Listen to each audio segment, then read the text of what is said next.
साहित्य लहर में आपका स्वागत है। आज आप सुनेंगे मालती जोशी जी की कहानी गीत पुराने याद न आना। आइए कहानी सुनते हैं। बेल बजाने के बाद बड़ी देर तक प्रतीक्षा करती रही रेखा। दीदी को क्या हो गया है आज? दरवाजा खोलने में कितनी देर लगा रही है। कहीं फिर से सो तो नहीं गई, या शायद नहाने चली गई हो। सुबह बबलू को तैयार करने में, जीजाजी का नाश्ता तैयार करने में समय ही कहाँ मिलता होगा नहाने के लिए। वह दोबारा बटन दबाने जा ही रही थी कि दरवाजा खुला। दरवाजे पर जीजाजी खड़े थे। तो क्या जीजाजी घर पर ही थे? वह तो संकोच से भर उठी।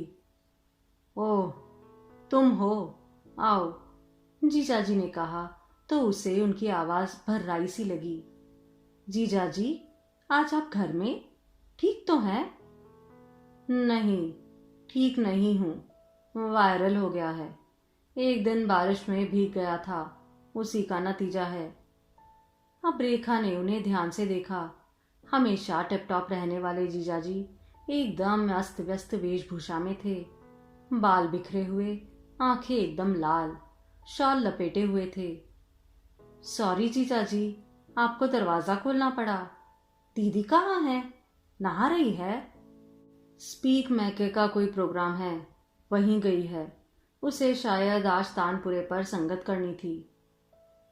तानपुरे पर संगत तो कोई भी कर लेता। उसके लिए जीजाजी को ऐसी हालत में छोड़कर जाना रेखा को अच्छा नहीं लगा। वह कुछ और कहने जा रही थी कि जीजाजी को जैसे छींकों का दौरा ही पड़ गया। 7 छींकें एक साथ आई। नाक लाल हो गई, आंखों से पानी आ गया। जीजाजी, आप लेटिए प्लीज, आपके लिए चाय बना दूं? नहीं, अभी मन नहीं है, तुम अपने लिए बना लो। मन तो मेरा भी नहीं है, मैं तो आपके लिए कह रही थी। दरअसल मैं तो दीदी से 1-2 साड़ियां लेने आई थी। कल मेरी एक सहेली की शादी है।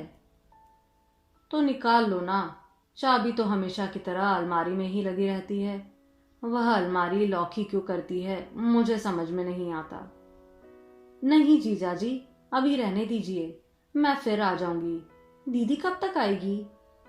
क्या पता, कह रही थी सुबह के कॉन्सर्ट के बाद दोपहर में कोई सेमिनार भी है, शाम हो सकती है। आपके खाने के लिए कुछ बना दूं? अभी तो खाने की जरा भी इच्छा नहीं है। वैसे 12 बजे तुलसी बबलू को स्कूल से लेकर आएगी, तब मन हुआ तो कुछ बनवा लूंगा। अच्छा रेखा, मैं अब लेटूंगा। तुम जाते समय दरवाजा खींच लेना, लॉक हो जाएगा।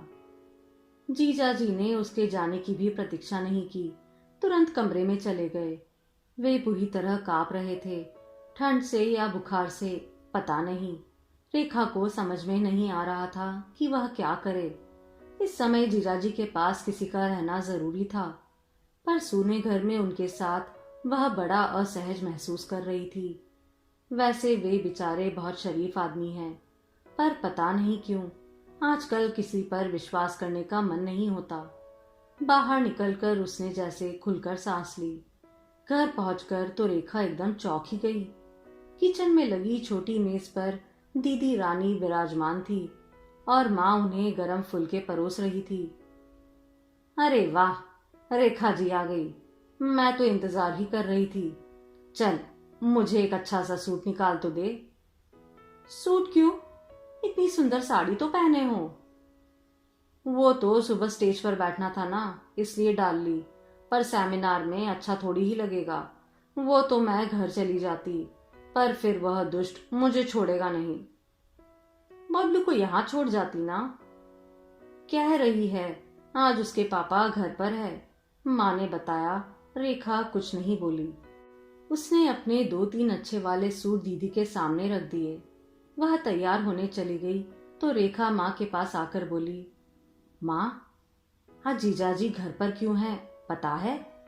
बुखार से तप रहे हैं, उनसे ठीक से खड़ा भी नहीं हुआ जा रहा है। बबलू को क्या खाक संभालेंगे? तुम्हें कैसे पता? मैं अभी दीदी के घर से चली आ रही हूँ। अंकिता की शादी में पहनने के लिए दीदी का लहंगा सूट लेने गई थी।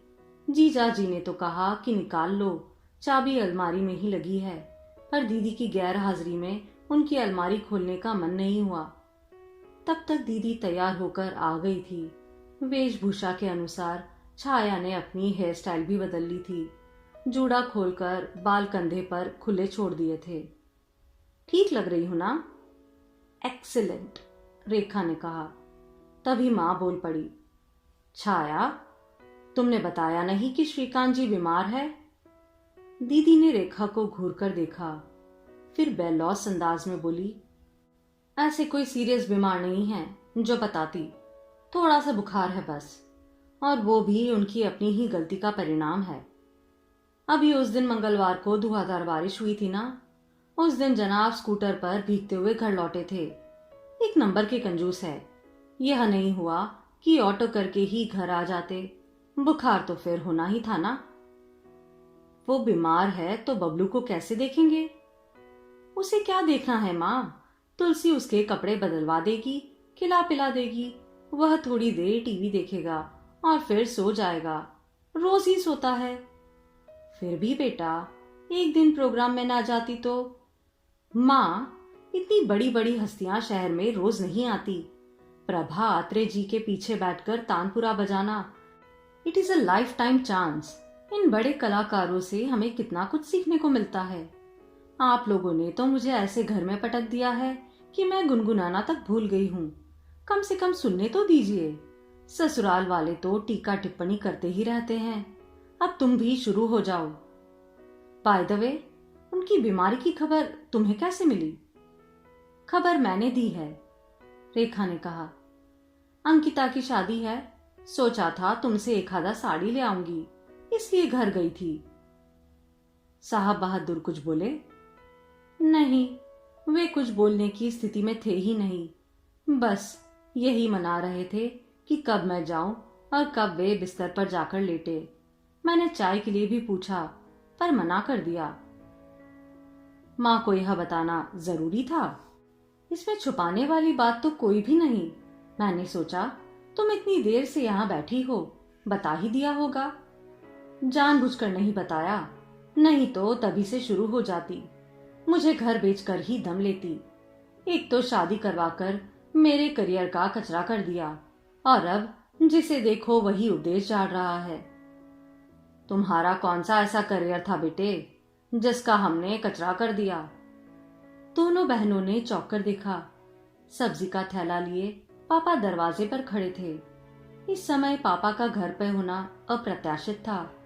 शायद वे वर्षांत में अपनी कैजुअल खत्म कर रहे थे।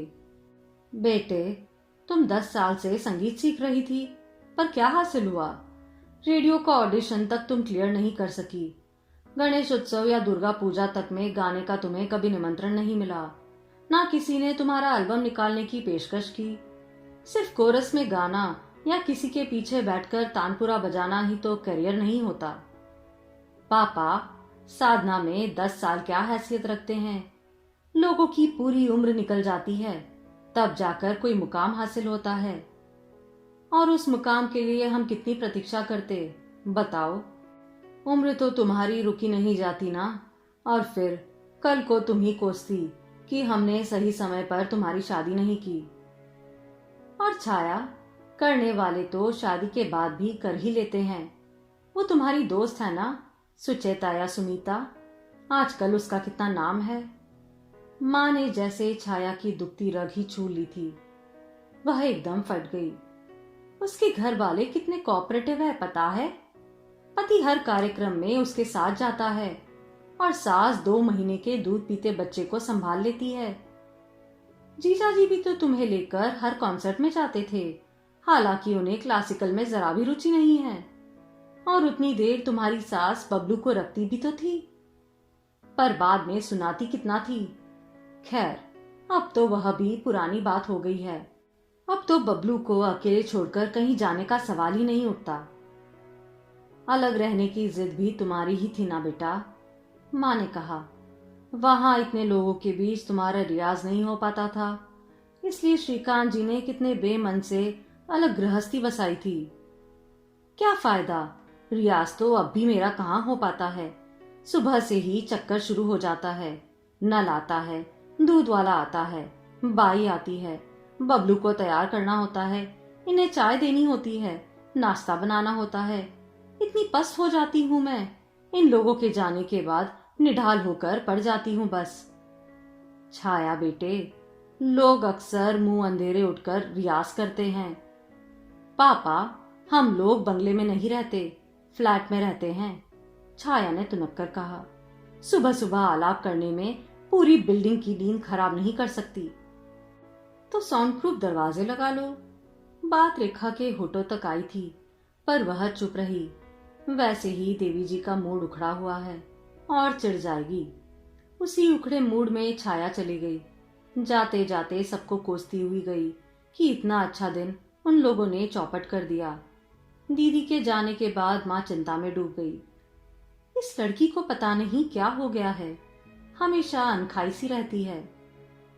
कुछ नहीं, सिर्फ परेशान है, पापा बोले, और अपना फ्रस्ट्रेशन वह हम पर उतार रही है।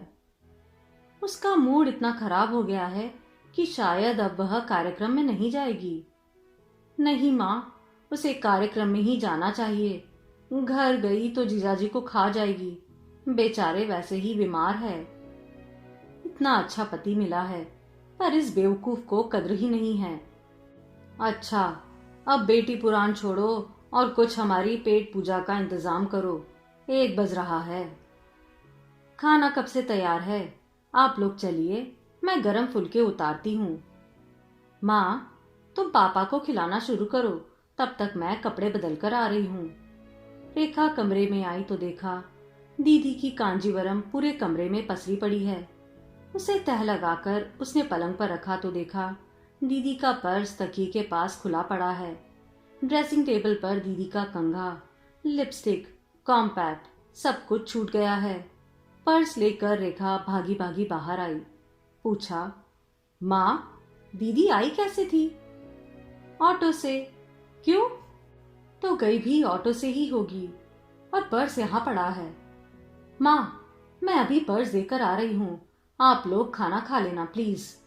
अपनी एक्टिवा स्टार्ट करके क्षण भर तो रेखा असमंजस में खड़ी रही। उसे कहाँ जाना चाहिए, दीदी के घर या गीतांजलि कॉलेज? फिर सोचा कॉलेज जाना ही ठीक रहेगा। दीदी अगर घर पहुंची तो पैसे की कोई समस्या नहीं रहेगी, पर अगर खाली हाथ कॉलेज पहुंची तो बड़ी किरकिरी हो जाएगी। ये ऑटो वाले भी कभी कभी बड़ी चुपती बात कर डालते हैं। इतनी स्पीड से उसने कभी गाड़ी नहीं चलाई थी। कॉलेज पहुंची तो सांस ऐसे फूल रही थी मानो दौड़ लगाकर आई हो। वहां ढेरों लोग थे और ढेरों गाड़ियां थी, पर दीदी का कहीं अता पता नहीं था। वह पसोपेक्ष में ही थी कि क्या करे। तभी एक रिक्शा डुगडुगाती हुई कैंपस में दाखिल हुई। दीदी को उसमें देखकर उसकी जान में जान आई। वह लपक कर पास पहुंची और कहा, आज तो तुमने अच्छी खासी रेस लगवा दी। क्यों? रेस लगाने की क्या जरूरत पड़ गई? दीदी ने रूखे स्वर में कहा। क्या कुछ कहना सुनना बाकी रह गया था? कहना सुनना तो नहीं, पर यह रह गया था। रेखा ने पर्स दीदी के सामने झुलाते हुए कहा। अरे, मैं पर्स भूल गई थी क्या? दीदी ने अपने कंधे की ओर देखा, फिर ऑटो में झांकने लगी। अरे, यहाँ वहां क्या देख रही हो? पर्स मैं लेकर खड़ी हूं ना। पहले इन भाई साहब का हिसाब करो, फिर बात करते हैं। ऑटो वाला जब पैसे लेकर चला गया तो रेखा ने पूछा, क्या बात है दीदी, इतनी अपसेट क्यों हो? इतने भाषण एक साथ सुनने पड़े तो कोई भी अपसेट हो जाएगा। लेकिन तुम तो भाषण सुनने से पहले ही अपसेट थी। तुम्हारी साड़ी पूरे कमरे में फैली थी, पर्स खुला हुआ था और तुम्हारा मेकअप का सामान मेरे ड्रेसिंग टेबल पर बिखरा पड़ा था। दीदी का तमतमाया चेहरा थोड़ा सौम्य हो आया। तरल स्वर में बोली, क्या करूं छोटी, जब भी ऐसे कार्यक्रमों में आती हूँ मुझे डिप्रेशन सा हो जाता है। संगीत मेरा पहला प्यार था और अब वही मेरी लिस्ट में आखिरी नंबर पर है।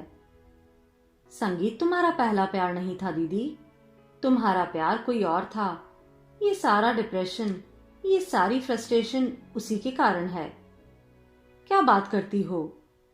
अब क्या मुझसे भी झूठ बोलोगी दीदी?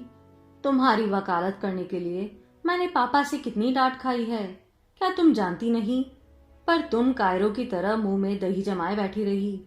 एक बार भी पापा के सामने अपने मन की बात ना कह सकी।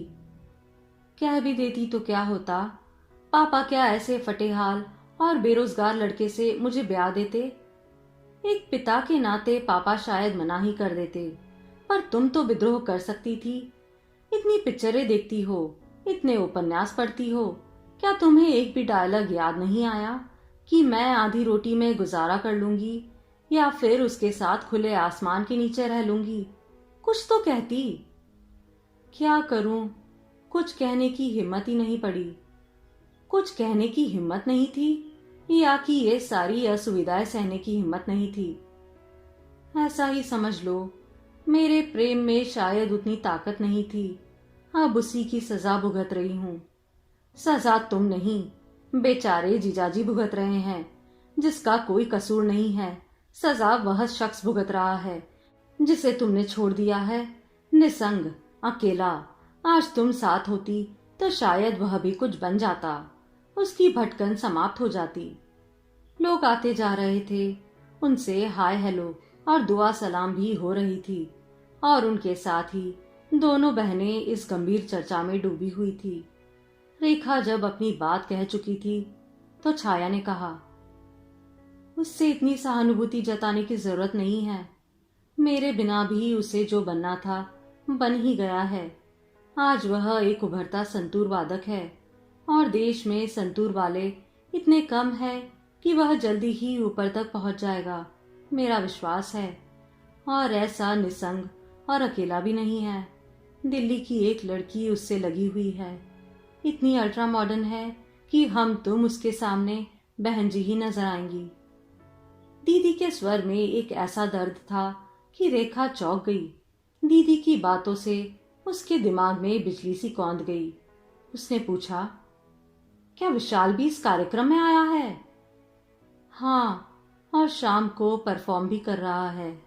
उसने तुम्हें साग्रह आमंत्रित किया होगा। हाँ, कह रहा था अपने शहर में पहली बार परफॉर्म कर रहा हूँ। तुम सामने रहोगी तो अच्छा लगेगा, क्योंकि तुम मेरी पहली प्रेरणा हो। यह बात कहते हुए दीदी की आंखें स्वप्न विष्ट सी हो रही थी। रेखा को घबराहट सी होने लगी। बोली, दीदी मेरे पीछे बैठो तो प्लीज, मैं तुम्हें घर छोड़ आती हूँ।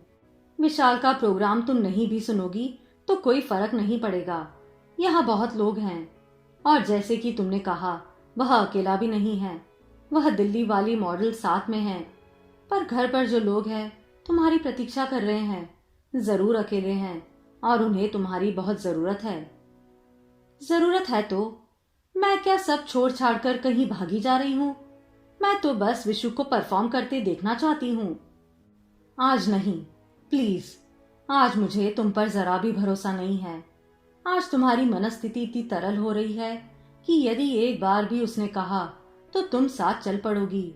इसलिए कहती हूँ, आज नहीं। ईश्वर ने चाहा तो विशु के और भी कार्यक्रम होंगे, होते ही रहेंगे। जिस दिन तुम्हारा मन अपनी जमीन को मजबूती से थाम लेगा, जिस दिन तुम जीवन की सच्चाई को ईमानदारी से स्वीकार कर लोगी, उस दिन मन भरकर उसे सुन लेना, पर आज नहीं। You are too vulnerable today. Rekha ने गाड़ी स्टार्ट कर दी।